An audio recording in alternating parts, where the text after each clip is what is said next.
আসসালামু আলাইকুম। বাংলাদেশের কয়েকটি জেলায় জেলা প্রশাসকের কার্যালয় মূলত ডিসি অফিসে সার্কুলার ইতিমধ্যে প্রকাশিত হয়েছে। আজকের এই ভিডিওটিতে আমি এই সার্কুলারগুলো নিয়ে আলোচনা করতেছি, কোন কোন জেলার প্রার্থীরা আবেদন করতে পারবেন এবং শিক্ষাগত যোগ্যতা সহ আলোচনা করতেছি। আপনাদেরকে ভিডিওটি প্রথম থেকে শেষ পর্যন্ত দেখার জন্য অনুরোধ রইল এবং এখন পর্যন্ত যারা আমাদের এই চ্যানেলে নতুন সদস্য রয়েছেন তারা অবশ্যই চ্যানেলটি সাবস্ক্রাইব করে পাশে থাকা বেল আইকনটি অল করে দিন। তো এখানে দেখতে পারতেছেন প্রথম যে সার্কুলারটি রয়েছে ব্রাহ্মণবাড়িয়া জেলায়, ব্রাহ্মণবাড়িয়া জেলার প্রশাসকের কার্যালয়ে সার্কুলারটি প্রকাশিত হয়েছে 24 মার্চ 2025 তারিখে।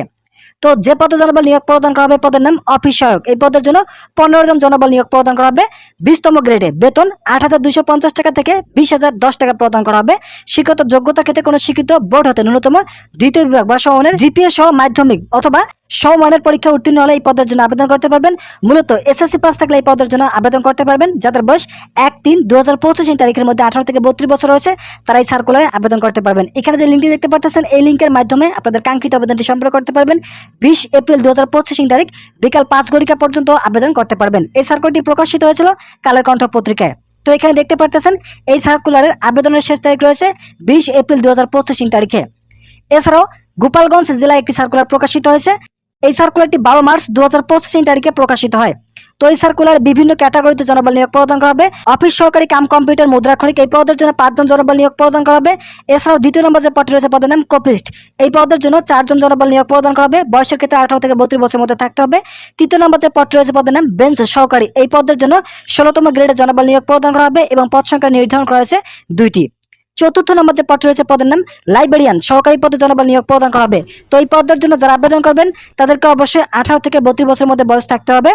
পঞ্চম নম্বর যে পদটি রয়েছে পদের নাম ক্রেডিট চেকিং কাম সারাত সহকারী, এই পদের জন্য 2 জন জনবল নিয়োগ প্রদান করা হবে এবং বয়সের ক্ষেত্রে 18 থেকে 32 বছরের মধ্যে থাকতে হবে। ষষ্ঠ নম্বর যে পদটি রয়েছে পদের নাম অফিস সহকারী কাম কম্পিউটার মুদ্রাক্ষরিক রাজস্ব প্রশাসনে জনবল নিয়োগ প্রদান করা হবে। পদ সংখ্যা নির্ধারণ করা হয়েছে 6টি। এই পদের জন্য আবেদন করতে হলে যাদের বয়স সর্বনিম্ন 18 এবং সর্বোচ্চ 32 বছর রয়েছে তারা এই পদের জন্য আবেদন করতে পারবেন। 18/3/2025 তারিখের মধ্যে 18 থেকে 32 বছরের মধ্যে থাকতে হবে।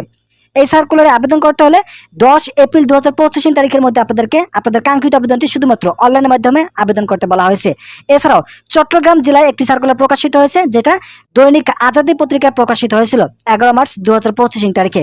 এই সার্কুলারে যে পদে জনবল নিয়োগ প্রদান করা হবে পদের নাম ইউনিয়ন পরিষদ প্রশাসনিক কর্মকর্তা পদে জনবল নিয়োগ প্রদান করা হবে এবং পদ সংখ্যা নির্ধারণ করা হয়েছে 19টি। এই পদের জন্য যারা আবেদন করবেন তাদেরকে 14তম গ্রেডে 10,200 টাকা থেকে 24,680 টাকা প্রদান করা হবে এবং শিক্ষাগত যোগ্যতার ক্ষেত্রে শুধুমাত্র স্নাতক পাস থাকলে এই পদের জন্য আবেদন করতে পারবেন। এই সার্কুলারে আবেদন করতে হলে যাদের বয়স 18 থেকে 32 বছর হচ্ছে তারা এই পদের জন্য আবেদন করতে পারবেন। এখানে যে লিঙ্কটি দেখতে পাচ্ছেন এই লিঙ্কের মাধ্যমে আবেদন করতে বলা হয়েছে। 16 এপ্রিল 2025 তারিখ পর্যন্ত আবেদন করতে পারবেন। এছাড়াও এখানে বিভিন্ন জেলার সার্কুলারগুলো দেওয়া রয়েছে, এগুলো আপনারা নিজেতে দেখে নিতে পারবেন। আপনাদের জন্য আমি ডিসক্রিপশন বক্সে এই সার্কুলারের লিঙ্ক দিয়ে রাখবো, সেখান থেকে আপনারা প্রতিটি সার্কুলার দেখে আপনাদের জেলা ভিত্তিক সার্কুলারগুলো দেখে আপনাদের কাঙ্ক্ষিত জেলায় এই সার্কুলারগুলো আবেদন সম্পন্ন করতে পারেন। তো বন্ধুরা আজকের এই ভিডিওটি পর্যন্ত, আশা করি এই ভিডিওটি থেকে অনেক উপকার পেয়েছেন। যদি উপকার পেয়ে থাকেন তাহলে অবশ্যই চ্যানেলটি সাবস্ক্রাইব করে পাশে থাকা বেল আইকনটি অল করে দিন।